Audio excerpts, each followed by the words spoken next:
How do you find great employees or great team members? If you're trying to grow and scale your business, that is a very tough challenge these days.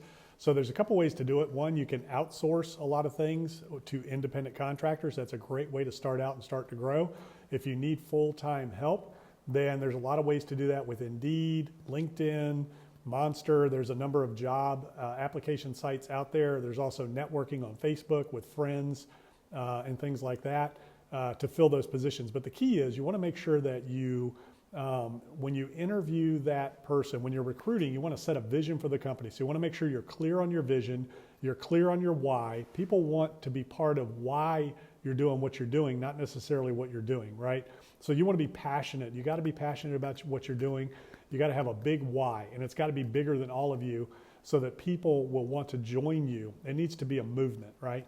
So the best way to recruit people is to have a cause, a movement, a huge why that they can be part of.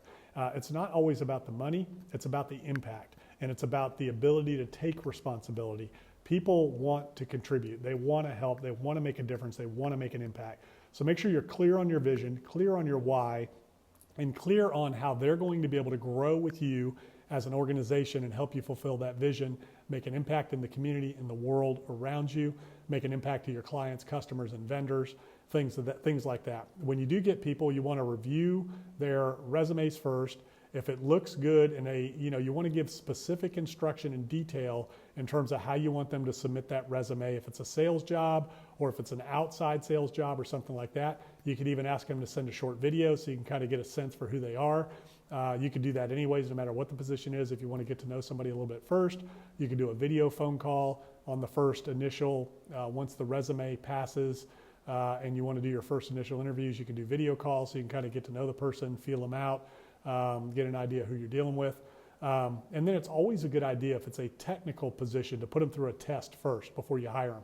So if they're coming in for some sort of a computer position, you want to have a test ready for them. If they're coming into a sales position, you want to challenge them in the interview, right? You want to challenge them on the phone so you know right away what you're dealing with. You say, hey, I'm looking for top producers. What makes you think you are a top producer? Why are you a good fit for this job? And then you let them tell you. And if they hem and haw or make excuses, you say, look, I'm not hearing top performer. I'm not hearing top producer. You need to convince me that you are the best. And they're either going to walk away or they're going to start convincing you, right? So you want to challenge salespeople. You want to test technical capacities and technical positions that you have people applying for, even to the point to where you just kind of let them tell you how a division, an organization, an operation is going to run, right? For whatever that technical position is. Have them walk you through it and explain to you how the process works if it's something that you need experience for. And then you always want to check references. You always want to check past employers, and you always want to make sure you know what you're dealing with in advance. And when you do go to hire somebody, you always want to tell them that this is going to be a temporary thing, probationary period. It may work for you. It may not work for you. It may work for us. It may not. We may or may not be a good fit for each other. So we're going to give this a trial period, and we're going to know real quick whether or not this is going to be a good long-term fit for the both of us. So you always want to lay that out right away and let them know that you're going to be watching, you're going to be taking notice, you're going to have some interaction to make sure it's a good fit, right? You don't want anybody in a position that's not right for you or the company. The culture of the company is huge. You want to protect that. You want to make sure you have the right people that buy into the vision, buy into the culture, and that are going to be a good long-term fit for the company.